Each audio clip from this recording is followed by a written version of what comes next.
Meus irmãos, a paz, boa noite, tudo bem? Vocês estão felizes com Jesus? Eu vou perguntar de novo, hein? Vocês estão felizes com Jesus? Aí sim, hein? Agora eu vi. Deixa eu abrir aqui. Mateus, capítulo 14. A gente vai falar sobre quando Pedro andou sobre as águas. A palavra vai ser rapidinha, viu, pessoal? Acredito eu. Vou só fazer uma oração aqui e aí vocês podem se assentar. Pai, em nome do Senhor Jesus, nos colocamos de novo na Tua presença, Pai. Senhor Deus, primeiramente quero Te agradecer pela oportunidade, Senhor Deus, de estar aqui. Senhor Deus, prepare esses corações que estão aqui, jovens, Senhor Deus. Senhor Deus, para que eles possam receber a Tua palavra, Papai. E que essa palavra, que eles possam ter entendimentos, Pai, sobre essa palavra. Paizinho, tira tudo de mim, Papai. Vem diretamente do Senhor, Paizinho. Que eles possam, Paizinho, sair daqui com entendimento de que sem o Senhor Jesus, a gente não consegue chegar em lugar nenhum. Sem o Senhor, a gente não consegue dar fruto, Pai. Sem o Senhor, a nossa vida não tem sentido. Senhor Deus, eu oro, Papai, e te peço, Espírito Santo, que o Senhor coloque, Pai, prepare, tire toda a distração, Paizinho, desses jovens que estão aqui, Pai. Que eles possam estar com os olhos, Papai, com o coração, Senhor Deus, inclinado na Tua palavra, Paizinho. Em nome do Senhor Jesus, amém. Pode se sentar, meus irmãos. Pessoal, para quem não me conhece, estou vendo muita carinha nova, hein? Para quem não me conhece, meu nome é Iago, ou Iagão para os íntimos, ou seja, para todo mundo. Eu sou marido da Fran, que está por aí, não vi ela aí, acho que está na porta ali.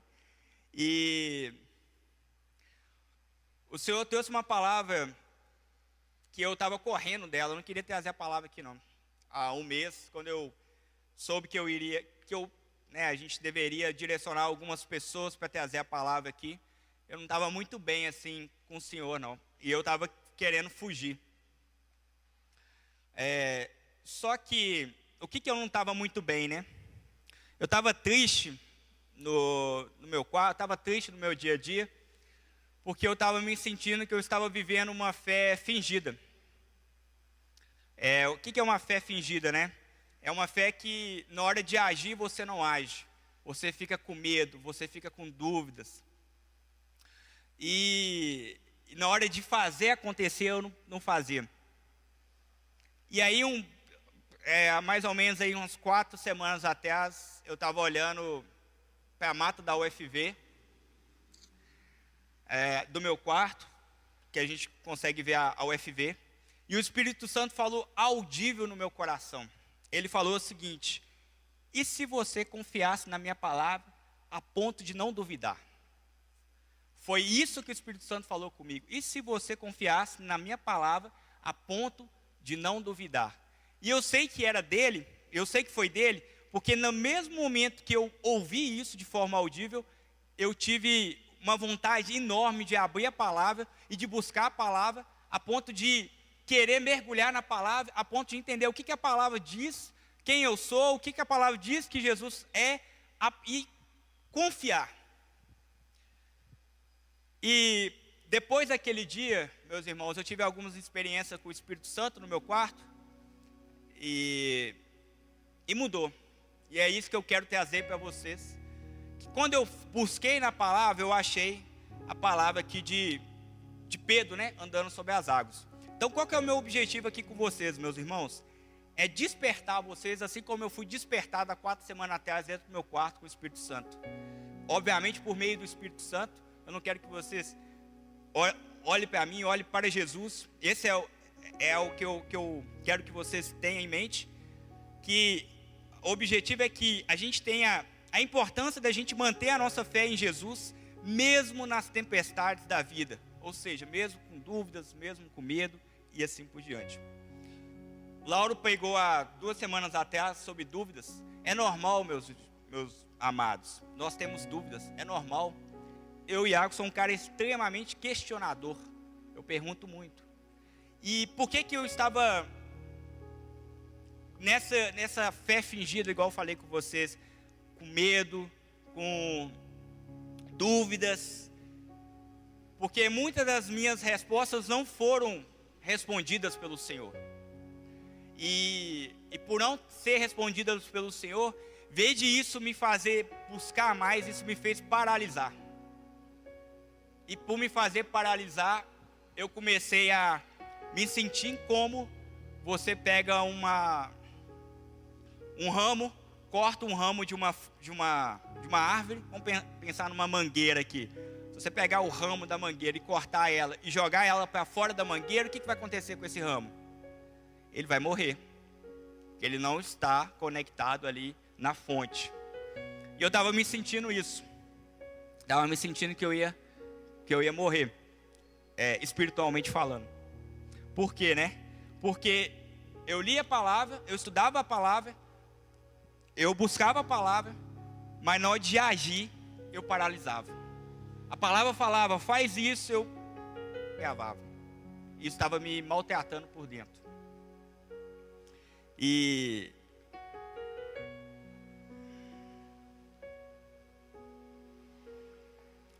eu cheguei para Jesus e falei assim, Jesus, dentro do meu quarto, eu não quero viver dessa forma. Eu quero buscar uma amizade com o Senhor, que eu quero que o Senhor Jesus seja o meu melhor amigo, mais profundo. Eu quero, Jesus, que o Senhor, que eu tenha essa intimidade com o Senhor muito, mas muito profundo. Eu não quero viver no morno. E a partir daí, Jesus foi trabalhando ao meu coração. E aí a gente vai ler aqui Mateus 14, 22 ao 32. Então, esse é o contexto, por que eu trouxe essa palavra. Vamos ler, meus irmãos. Jesus anda sobre as águas. Logo em seguida, Jesus insistiu com os discípulos para que entrasse no barco e fosse adiante dele para o outro lado. Enquanto ele despedia da multidão, tendo despedido a multidão, subiu sozinho ao monte para orar. Ao anoitecer, ele estava ali sozinho, mas o barco já estava a considerável distância da terra, fustigado pelas ondas, porque o vento soprava contra ele. Alta madrugada, Jesus dirigiu-se a eles andando sobre o mar. Quando o viram andando sobre o mar, ficaram aterrorizados e disseram, é um fantasma, e gritaram de medo. Mas Jesus imediatamente lhe disse, coragem, sou eu, não tenha medo. Senhor, disse Pedro, se é tu, manda-me ir ao teu encontro por sobre as águas. E Jesus disse, venha. Então Pedro saiu do barco, andou sobre as águas e foi à direção de Jesus. Mas quando reparou no vento, ficou com medo. Começando a afundar, gritou, Senhor, salve-me. E imediatamente Jesus estendeu a mão e segurou e disse, homem de pequena fé, por que você duvidou? Quando entraram no barco, o vento cessou. Então, os que estavam no barco o adoraram, dizendo, verdadeiramente tu és o Filho de Deus. Amém? Qual que era o contexto aqui de Mateus? Cara, Jesus já tinha feito vários milagres até aqui. Jesus tinha curado enfermos, já tinha acalmado tempestade, quando ele estava dentro do barco com os discípulos, expulsado demônios, multiplicado pães e peixes. Cara, Jesus já tinha feito muita coisa até aqui. Mas por que, cara, Jesus fez com que os discípulos passassem por essas dificuldades? Olha só que interessante, a gente vai aprofundar um pouquinho versículo por versículo aqui, coisa rápida. Mas Jesus, ele estava forjando o caráter daqueles discípulos. E ele queria também mostrar para aqueles discípulos que ele era o Deus verdadeiro. No 22, quando Jesus fala, logo em seguida, quando a Bíblia fala, né? Logo em seguida, Jesus insistiu com os discípulos para que entrasse no barco e fosse adiante dele para o outro lado, enquanto ele despedia da multidão. Meus amados, os caras que estavam com Jesus, uma parte dos caras era pescador. E os caras sabiam que uma tempestade, que é o que está falando aqui, ela não vem de uma hora para outra, ela começa a dar sinais. E por que Jesus teve que insistir? Porque os discípulos não queriam entrar no barco.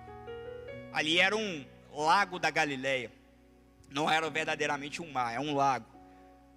E Jesus teve que obrigar. Se você for buscar na palavra grega, esse insistiu significa obrigar.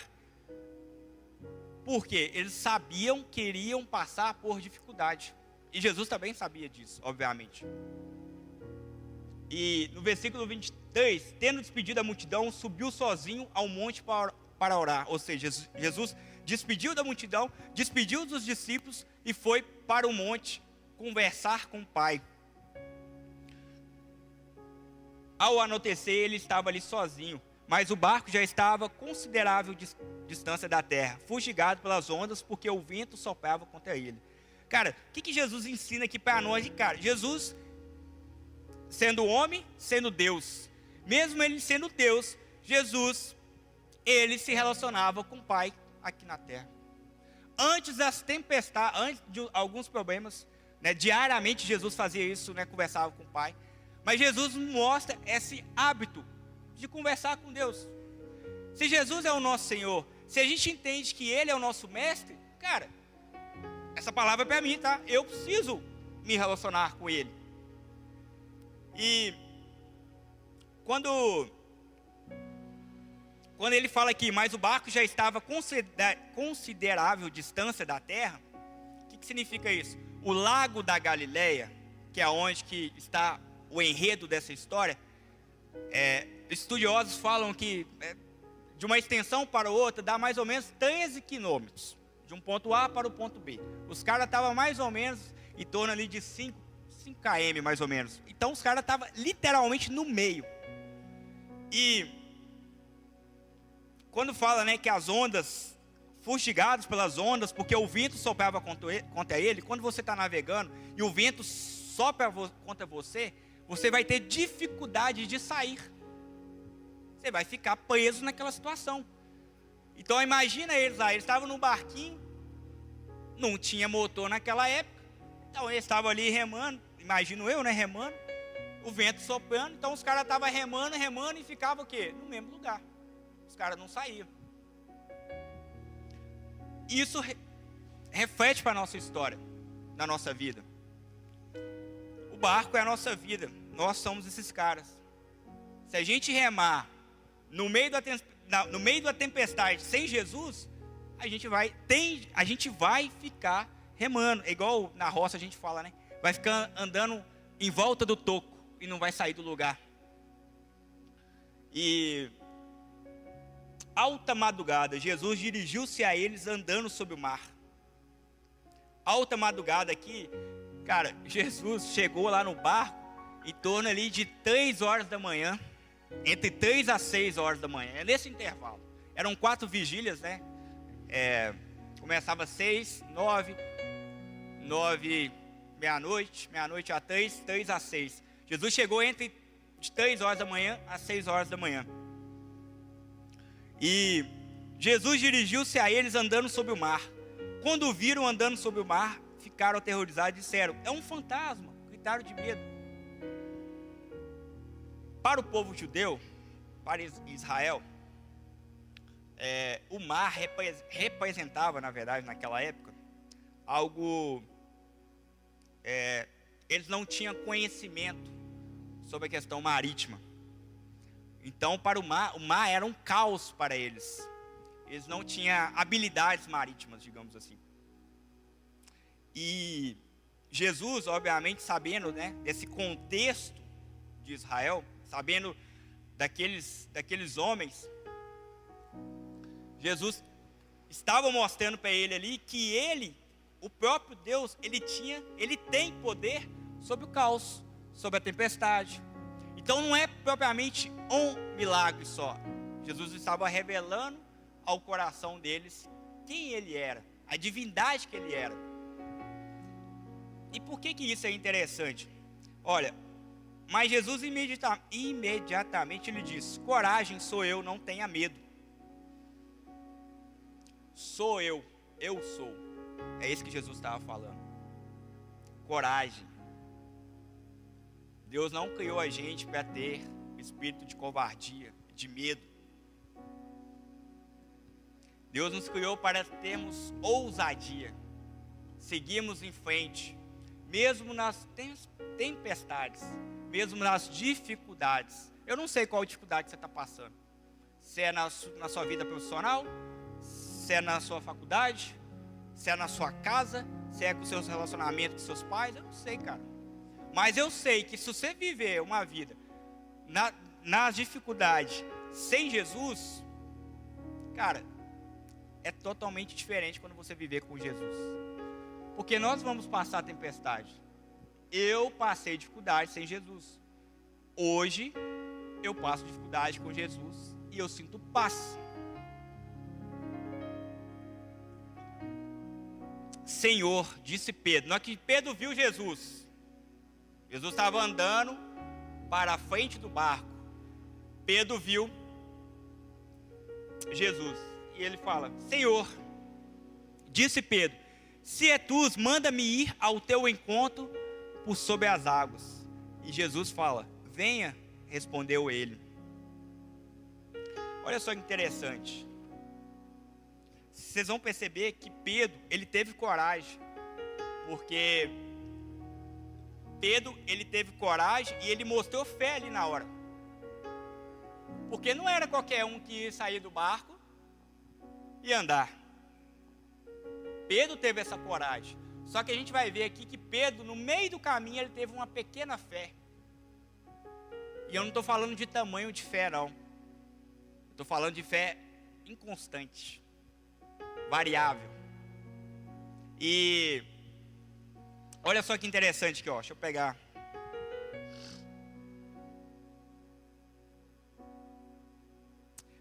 Quando Jesus disse: venha, Pedro obedeceu e deu um passo de fé, andando sobre as águas. Isso ensina o que para nós? Que quando a gente está com os olhos fitados em Jesus, o que é olhos fitados, né? Buscando, confiando nele, buscando os ensinamentos dele, nós vamos viver o sobrenatural na nossa vida. Mas quando nós reparamos o vento, a circunstância na nossa vida, damos foco nos problemas, aquilo ali vai se tornar tão grande na sua vida, que você vai esquecer de Jesus, a sua fé vai diminuir, vai ficar inconstante, e você vai ter dificuldade. Olha, Pedro traz aqui, né? Mas quando reparou no vento, ficou com medo. E começando a afundar, gritou: Senhor, salva-me. Então, ó, qual que era o contexto aqui?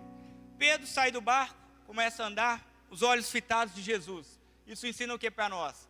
Que estamos com os olhos nele, cara, nós vamos fazer aquilo que é impossível para nós. Mas, no meio do caminho, quando você está andando, se você tira o olhar de Jesus, você começa a reparar o vento, as ondas. Aí você começa a reparar, você começa a ter um sentimento de insegurança, de incapacidade. E aí Pedro, o que acontece? Pedro começa a afundar. Só que Pedro sabia nadar, ué. Ele podia voltar, ué. Pedro sabia nadar. Mas Pedro começa a afundar. E aí quando ele começa a afundar, o que ele recorre? Ele recorre a Jesus. Ele faz a oração mais rápida que a gente já fez. Senhor, salve-me. E Jesus pega ele pelo braço e fala com ele: homem de pequena fé, porque você duvidou? Meus irmãos, quando Jesus fala homem de pequena fé, ele não está falando de tamanho de fé, e eu vou te provar isso. Quando Jesus fala, se você tiver uma fé do tamanho de uma mostarda, de uma semente de uma mostarda, você consegue mover uma montanha e colocar ela você consegue mover.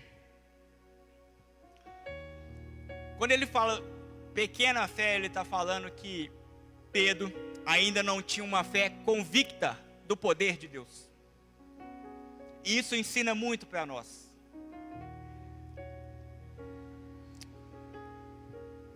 Foi isso que o Espírito Santo me despertou em mim. Essa fé convicta. Eu vou dar um exemplo para vocês. Do que eu tinha dificuldade, né? Estava tendo dificuldade. Tinha uma pessoa enferma do meu lado. O que a palavra fala? Se a pessoa enferma está do seu lado, você vai lá e impõe a mão na pessoa. Pelo nome santo de Jesus, pelo poder, você tem poder e autoridade. de orar para ela ser curada. Se ela for curada, glória a Deus. Se ela não for curada, glória a Deus também. Mas por que eu tinha medo? Na verdade, era vergonha. Medo de ir lá orar e a pessoa não ser curada. Porque na verdade, quem que tem que aparecer não somos nós, quem tem que aparecer é Jesus. Ele fazendo ou não fazendo, glória a Deus. E outro detalhe, que isso impactou na minha casa, dentro da minha casa, com a fé, foi que há muito tempo eu falava assim: Senhor, eu quero entender como que a oração move no mundo espiritual. Eu quero entender isso. Por que eu devo orar pela minha casa? Por que eu devo orar pelos meus entes? Por que eu devo orar pelas pessoas, pelos meus inimigos? Por que eu devo orar? E eu não tinha a resposta. Tinha na Bíblia, mas ainda não estava convicto, assim como Pedro. E isso me fez não buscar o hábito mesmo, como eu tenho um hábito de ler, me fez não buscar o hábito da oração. E isso começou a impactar dentro da minha casa. Eu e minha esposa, a gente começou a brigar, coisas bobas, brigar. O Senhor espera de mim, como um homem da casa, que eu direcione a minha casa. Ele espera de nós, homem. Ele espera de nós ousadia, coragem. E eu estava dentro da minha casa, totalmente ao contrário. E quando eu entendi isso, quando eu fui despertado isso dentro do meu quarto, eu todos os dias, eu chego para minha esposa e falo: vem cá, vamos orar. Vamos orar na saída, vamos orar dentro de casa. Vamos orar porque nós somos um só. E nós devemos orar. Devemos orar. E lá em casa melhorou. Assim, ó. Será que é assim? Melhorou, nosso relacionamento melhorou. A gente está muito mais próximo do outro. E é isso que move no mundo espiritual. Mas eu queria algo tangível, talvez, nos meus olhos. E isso que aconteceu, eu me vejo muito em Pedro, fazendo esse paralelo. Amém? Vocês estão aí? Então, meus amados, e agora eu vou passar rapidaço, por conta do nosso tempo. Vinição falou que 1h30 estava bom, né, Vinição? E aí, meus amados, qual que é o perigo da gente desviar os olhos de Jesus? A gente vai ler em Tiago capítulo 1, versículo 22 a 25. Ué, essa Bíblia aqui não tem Tiago, não.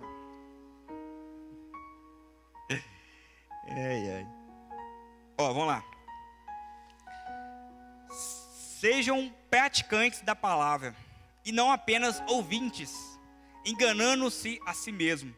Aquele que ouve a palavra, mas não a põe em prática, é semelhante a um homem que olha a sua face no espelho e depois de olhar para si mesmo, sai e logo esquece a sua aparência. Mas o homem que observa atentamente a lei perfeita, ou seja, o Evangelho, que traz a liberdade e persevera na prática dessa lei, não esquecendo o que ouviu, mas praticando, será feliz naquilo que fizer. Contexto de Tiago. Tiago está nos ensinando que a fé sem ação, ela é inútil. O verdadeiro cristão, ele não apenas ouve a palavra, mas ele vive diariamente. E era isso que eu estava tendo dificuldade. Era isso que o Espírito Santo tinha despertado isso no meu coração. Ouvir não basta. E quando eu falo ouvir não basta, não basta, meus irmãos, você só vir aqui sábado, ouvir, eu ouvir qualquer outra pessoa aqui. Não basta você somente ler a palavra. Mas a gente precisa também entregar o nosso coração para Jesus, para que Jesus pode transformar você. Jesus, ele não vai bater, arrebentar o seu coração. Ele não faz isso. Mas se você fazer uma oração, como eu tenho feito, Senhor, seja o meu Senhor em todas as áreas da minha vida. Limpe todo o quarto sujo que está no meu coração, toda a gaveta suja que eu não quero mexer. Senhor, limpe, porque eu quero glorificar o teu nome. A linguagem de amor de Deus para nós, para Ele, é a obediência.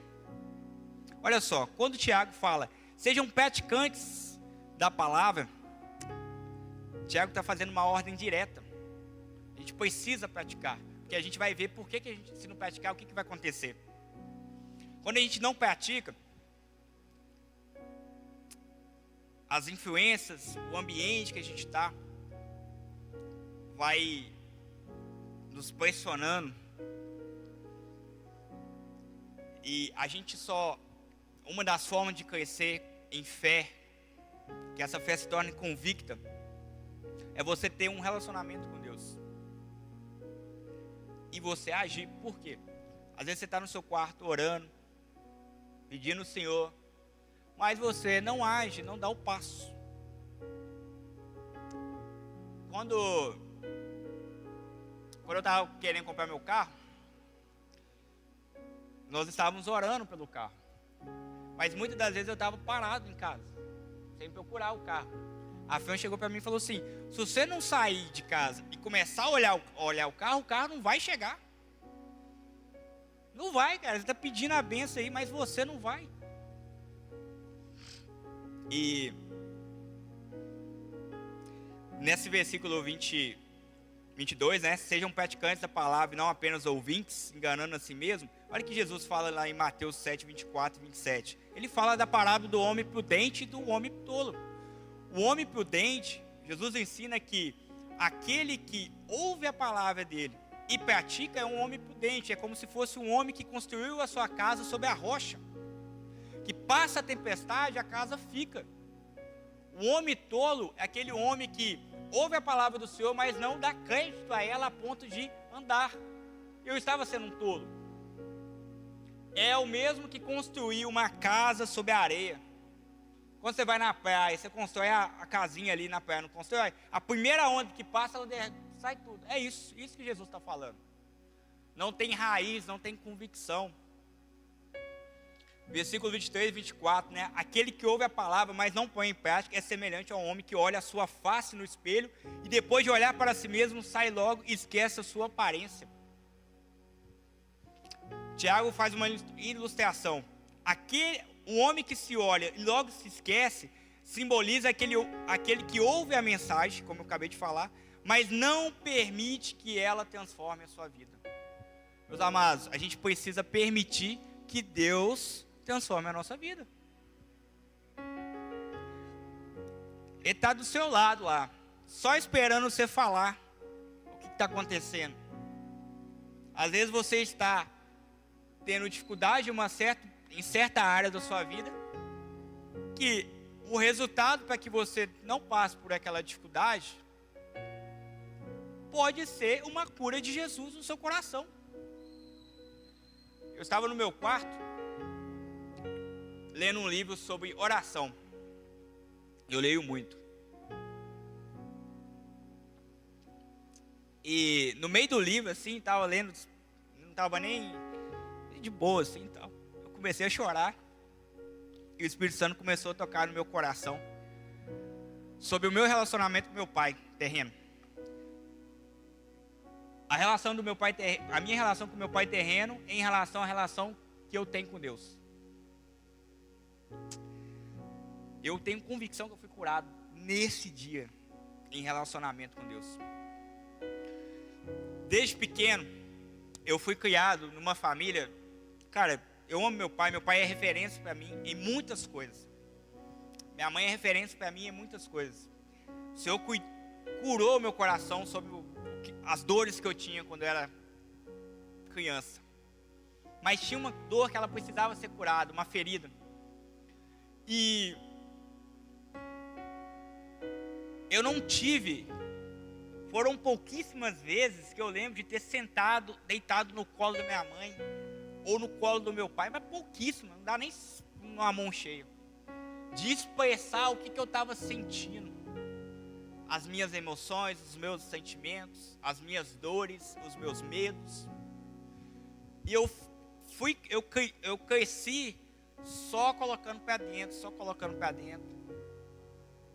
sem saber colocar para fora os meus sentimentos. E eu estava reproduzindo isso para Jesus.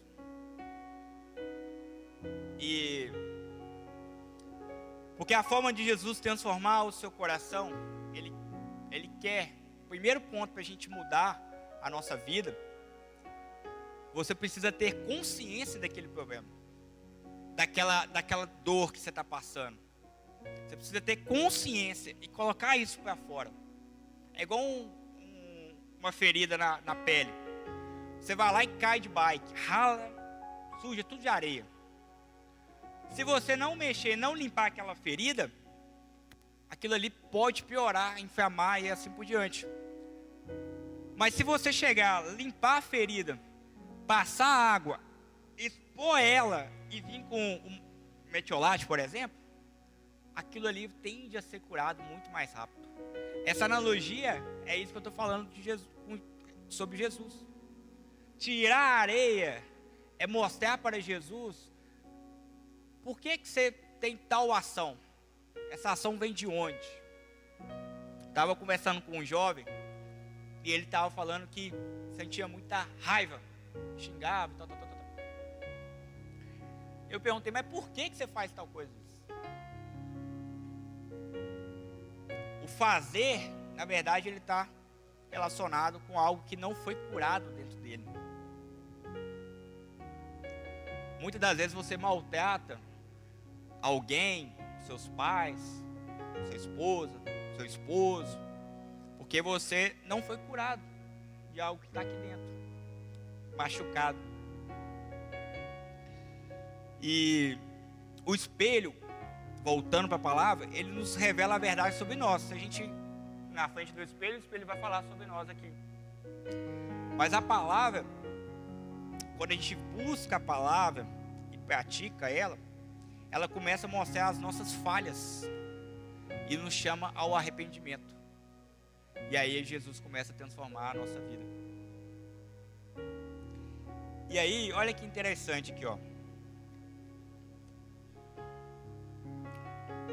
Em Tiago mesmo, em capítulo 1, 6 ao 8, Tiago confirma que se a gente não buscar, não praticar, a dúvida começa a crescer e a gente começa a ter uma mente dividida e instável em todas as áreas da nossa vida. E isso começa a afastar a gente do Senhor. Olha o que Tiago fala, versículo 6. Peça, então ele está falando de oração, tá? Ele está falando de pedir quando você pedir algo para Deus, sabedoria ou o que seja. Peça, porém, com fé, sem duvidar, pois aquele que duvida é semelhante à onda do mar, levada e agitada pelo vento. Não pense tal homem que receberá coisa alguma do Senhor. É alguém que tem a mente dividida, é instável em tudo o que faz. Em Hebreus 11, 6, fala o seguinte: é impossível agradar a Deus sem fé. E quando a gente duvida do poder, duvida da palavra, isso atrapalha Deus, atrapalha você receber a bênção de Deus. Não porque Ele não quer agir, mas porque a fé é o canal pelo qual a gente recebe as bênçãos de Deus. A fé é o canal pelo qual a gente recebe as bênçãos de Deus. tentando lembrar uma frase que o Subirá falou aqui, mas está passando longe. Se eu lembrar, eu falo daqui a pouquinho. Mas como que a gente... Então, o que eu li até aqui, né? O que a gente falou? Os perigos da gente desviar os olhos de Jesus.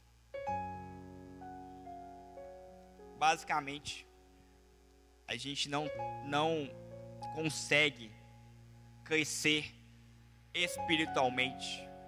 Não, a gente vai ter dificuldade de receber as bênçãos do Senhor. E quando eu falo bênção aqui, eu não estou falando de coisas materiais, não. Não só isso, né? Estou falando de modo geral mesmo, que Jesus quer trabalhar na sua vida. E como que a gente pode manter os olhos fitos em Jesus, né? Colados ali em Jesus. Lá em Hebreus 12, 2, fala assim, ó. Olhando firmemente para Jesus, autor e consumador da nossa fé, o qual, pelo gozo que lhe estava proposto, suportou a cruz, desprezando a afronta, e assentou-se à destra do trono de Deus. O que é manter os olhos, né? Jesus é o nosso autor e consumador da nossa fé. O que é manter os olhos na forma prática? É confiar, independente das dificuldades. É buscar ser semelhante a Ele. É buscar o exemplo dele de amor, de humildade. É ser constante nele, na sua vontade, nos seus ensinamentos. A minha dificuldade também, uma delas, né? Vinição foi meu discipulador por um tempo, ele sabe muito bem disso. Uma das minhas dificuldades em relação a essa questão de dúvidas, medos e assim por diante, era se aquilo que eu estava executando, eu estava agradando a Deus ou não. A Bíblia falava comigo, cara, coloque o reino de Deus em primeiro lugar e a sua justiça. É isso que Deus quer de nós. Que a gente pegue os ensinamentos e coloque na nossa vida. E eu fazia tais coisas e eu ficava com medo da punição. Por que eu ficava com medo da punição? Lembra do meu relacionamento com meu pai, que eu falei? O meu relacionamento com meu pai, ele era assim. Eu tentava ao máximo agradar meu pai, terreno. Porque eu tinha medo da punição. Eu não agradava por amor, eu agradava por temor, por medo. E isso, obviamente, refletiu com Deus. E isso que Jesus tem trabalhado na minha vida, e isso que eu quero mostrar, isso que eu estou querendo mostrar para vocês. Quando a gente lê lá em Filipenses, olha só o que Paulo fala para a igreja de Filipos. Filipenses 2, do 5 ao 8. Seja a atitude de vocês a mesma de Cristo Jesus. Paulo está falando isso para a igreja de Filipos, e eu estou falando isso para vocês agora. Seja a atitude de vocês a mesma de Cristo Jesus, que embora sendo Deus, não considerou que o ser igual a Deus era algo a que devia apegar-se, mas esvaziou-se a si mesmo, vindo a ser servo, tornando-se semelhante a homens, e sendo encontrado em forma humana, humilhou-se a si mesmo, e foi obediente até a morte, e a morte de cruz. Amém?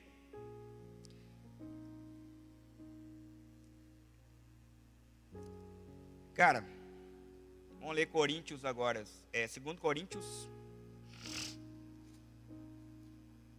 Estou acabando, tá, pessoal? Vocês vão ficar bravos comigo aí. 2 Coríntios 4, 16 ao 18. Fala assim, ó. Por isso, não desanimamos, embora exteriormente estejamos a desgastar-nos interiormente. Estamos sendo renovados dia após dia, pois os nossos sofrimentos leves e momentâneos estão produzindo para nós uma glória eterna, que pesa mais do que todos eles.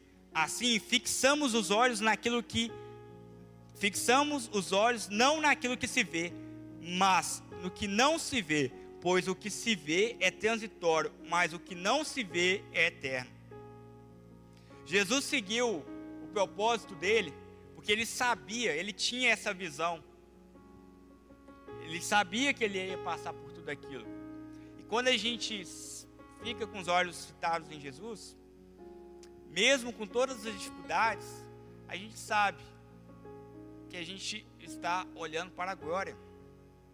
Que daqui a uns dias a gente vai estar na glória com Ele.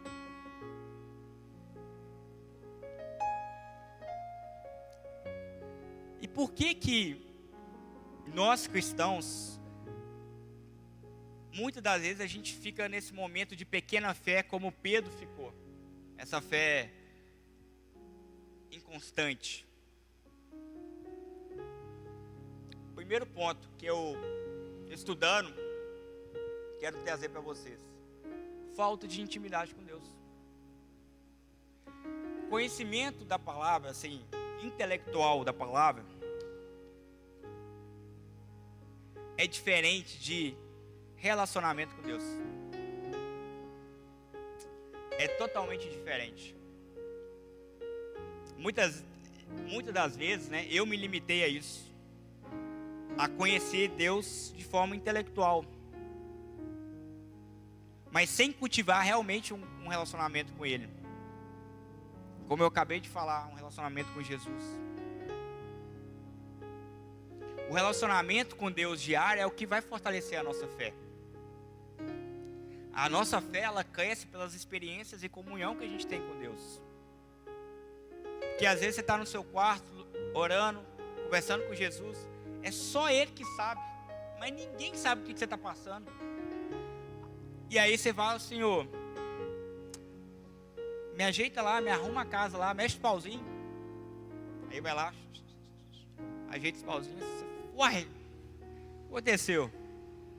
E aí sua fé vai sendo fortalecida. E aí você vai se entregando para o Senhor. E aí quando a gente vai crescendo em intimidade com o Senhor, a gente vai confiando nas promessas que o Senhor tem sobre a nossa vida. Eu tinha medo de casar, meus amados. Eu tinha medo de casar, de não conseguir sustentar minha casa. Eu tinha medo de ter filho.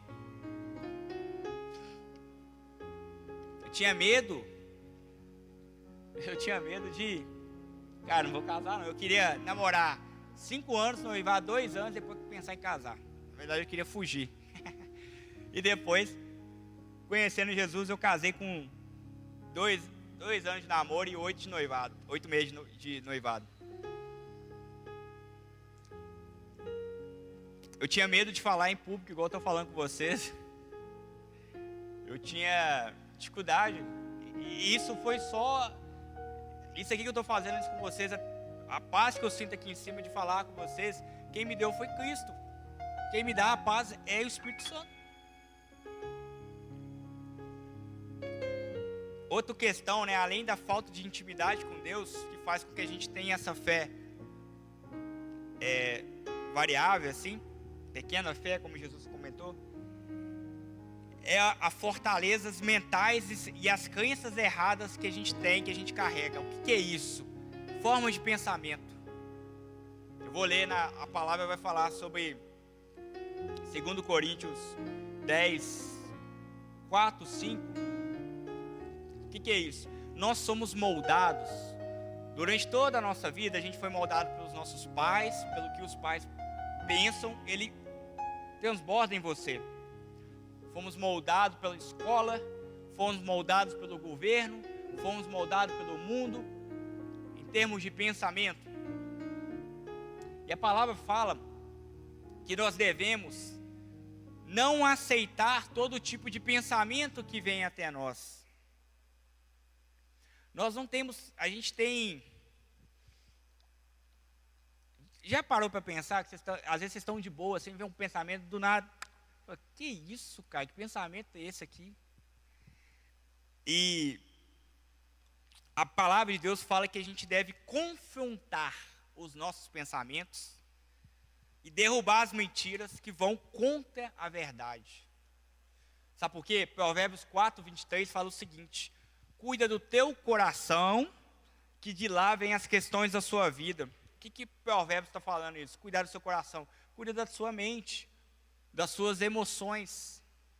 Porque se você não filtrar, se você não questionar de onde que vem aqueles pensamentos, você começa a tomar ação somente por aceitar. E aí você começa a andar em caminhos que não era para você estar lá. Simplesmente porque você não filtrou. Deus nos criou, meus irmãos, para termos pensamentos. Deus nos criou para a gente, Deus nos deu essa habilidade, para a gente questionar. Olha só que 2 Coríntios fala, do 4 ao 5. Capítulo 10, perdão. 2 Coríntios, capítulo 10, do 4 ao 5. As armas com as quais lutamos não são humanas, ao contrário, são poderosas em Deus para destruir fortalezas, ou seja, destruir pensamentos, crenças, culpas que estão lá enraizados, lá no seu coração. Destruímos argumentos e toda pretensão que se levanta contra o conhecimento de Deus e levamos cativo todo pensamento para torná-lo obediente a Cristo. A mesma palavra fala em Romanos 12, 2, que a gente não deve se moldar com o mundo, que nós não devemos aceitar o mundo, mas a gente deve renovar a nossa mente, para que a gente possa renovar a nossa mente na palavra, para que a gente possa experimentar a boa, perfeita, agradável vontade do Senhor na nossa vida. Então, basicamente, essas mentiras, elas precisam ser destruídas pela palavra de Deus. Sabe como que o hábito, estou na última parte, falta 5 minutos para a minha palavra terminar. Sabe como o hábito, o hábito mesmo de dia a dia, ele se instala em você? Uma das formas é repetição. Você chega em casa, primeira coisa, você começa a reparar para você ver. Repara quais são aquilo que você faz. Você vai perceber que você faz isso todo o santo dia. Dá um exemplo. Chega em casa, tira lá o tênis e tal. Tem uns que vão para o banho, tomar banho. Tem uns outros que sentam no sofá, pegam o celular. É ou não é? Todo mundo tem um hábito. Você sabe como que você tira esse hábito? Primeiro ponto, você tem que ter consciência que você está fazendo aquilo. Segundo ponto, você tem que colocar uma outra repetição no lugar daquela repetição que você está fazendo. Senão você não muda. Então, em vez de você sentar a bunda no sofá e mexer no celular, e a sua patroa falando na sua cabeça, você começa a falar assim, cara, eu vou ser diferente. Dando só um exemplo, tá? Vou ser diferente. Em vez de eu chegar no sofá, eu vou tomar um banho e vou conversar com a patroa. Estou falando para mim mesmo, tá? Não é para vocês não, é para mim. Quando você começa a fazer isso, aquilo ali vai começar a virar um hábito e vai substituir. E por que eu estou trazendo essa analogia de hábitos para vocês? Que é a mesma semelhança da palavra. Nós temos mentira no nosso coração sobre Deus. E a gente só vai tirar essa mentira do nosso coração a partir do momento que a gente começar a renovar a nossa mente com a palavra de Deus diariamente. Pegaram a visão? Então, quando a gente começa a colocar para Jesus as nossas dificuldades, ter um momento com Ele, ler a palavra e deixar o Espírito Santo transformar a sua vida, deixar Jesus transformar a sua vida, as mentiras vão saindo e a verdade vão. Uma das mentiras era que eu me sentia inferior para fazer qualquer coisa. eu me julgava que eu não era capaz de, por exemplo, de ganhar o salário que hoje eu ganho, do trabalho que eu tenho hoje, de ter o carro que eu tenho, de ter o relacionamento com Deus. Uma parte eu achava que Deus iria me punir, sabe? E é só a palavra e o seu relacionamento com o Espírito Santo que vai te convencer. Eu não vou te convencer, eu estou aqui só para testemunhar aquilo que Jesus tem feito na minha vida. E quais que são os 5 caminhos para viver o propósito de Deus? Rápido. Deus nos chama para uma vida de confiança plena nele, fundamentado no conhecimento da sua palavra. Ou seja, tenha raiz, saiba o porquê. Por que você ora? Isso, obviamente, Deus já está trabalhando no meu coração. Por que você ora? Por que você lê a Bíblia? Por que você vem à igreja? Por quê? Meus irmãos, não faça isso de forma repetitiva, sem saber o porquê. Você não vai agradar a Deus desse jeito. Você não vai agradar a Deus. Não é simplesmente um ato de vir e religiosamente fazendo. Isso não agrada a Deus. O que agrada a Deus é você entregar o seu coração e ser fiel a Ele, o seu coração. Isso agrada a Deus. Então entenda, porque a fé convicta, ela muitas das vezes vai ter que precisar de você tomar ação, você vai ter que precisar de lembrar da palavra. Quando vier pensamentos, por exemplo, contrários à palavra de Deus. Por isso que é importante nós buscarmos, conhecermos. Então a dúvida, ela nos impede de viver o propósito de Deus. Por isso a gente deve renovar nossa mente com a palavra de Deus, Romanos 12, 2, como eu comentei com vocês. Buscar a Deus em oração e intimidade, está lá em Jeremias 29, 13, não vou ler. Agir pela fé, mesmo quando os sentimentos nos dizem o contrário, né, Suelen? Agir pela fé. Suelen sabe disso. Declarar a palavra contra o medo, a dúvida, as tempestades. Declarar que seu marido é bênção, a sua esposa é bênção. Declarar que quando você vai chegar em casa, sua esposa vai te tratar bem. Declarar que você vai chegar lá no seu serviço, as portas vão se abrir. Declarar, não permitir que as mentiras invadam o teu coração a ponto de você se enfraquecer. Declarar que Jesus é o seu melhor amigo. Dar passo de fé, mesmo com medo ou dúvida, porque Deus está conosco. Josué 1:9. Seja forte e corajoso, teu Deus está contigo.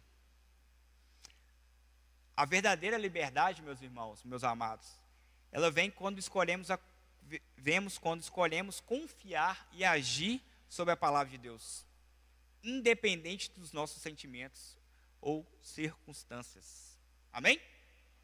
Amém? Então era essa palavra que eu me dispus para trazer para vocês. Espero de coração que tenha frutificado, pelo menos a semente tenha caído numa terra fértil, que é o coração de vocês. E fico à disposição também de, caso alguém queira falar comigo, compartilhar, enfim. Estamos aqui como igreja, como irmãos. E eu quero orar para finalizar. Pode finalizar aqui tudo? Ou você vai vir finalizar? Tá. Pai, em nome do Senhor Jesus, quero te agradecer, Senhor, pela oportunidade de estar aqui. Obrigado, Jesus, por poder falar da Tua palavra, falar dos meus testemunhos, falar daquilo que o Senhor já tem ministrado ao meu coração. Obrigado, Jesus, por falar do Senhor. Senhor Deus, eu oro, Senhor Deus, que essa palavra, Senhor Deus, possa realmente, papai, mudar, transformar a vida desses jovens, Senhor Deus. Sabemos que eu não faço nada, mas quem faz é o Senhor, quem faz é o Espírito Santo. Por isso, Espírito Santo, eu quero te agradecer, porque o Senhor já está movendo o coração desses jovens aqui. Senhor Deus, muito obrigado, Senhor Deus. E que nós, Pai, como igreja, Paizinho, possamos ter uma fé convicta. Que mesmo quando aparecer as nossas dificuldades, os nossos obstáculos, Senhor Deus, nós possamos tomar a ação. Mesmo com medo, mesmo com dúvida, que a gente não se paralise, mas pelo contrário, a gente tome o nosso passo, Paizinho, para que a gente possa andar sobre as águas, assim como Pedro andou com Jesus. Pai, que a gente possa, Senhor Deus, viver o sobrenatural, que é viver com Jesus, Pai. Obrigado, Jesus, pelo teu amor. Obrigado, Jesus, porque até aqui o Senhor nos sustentou.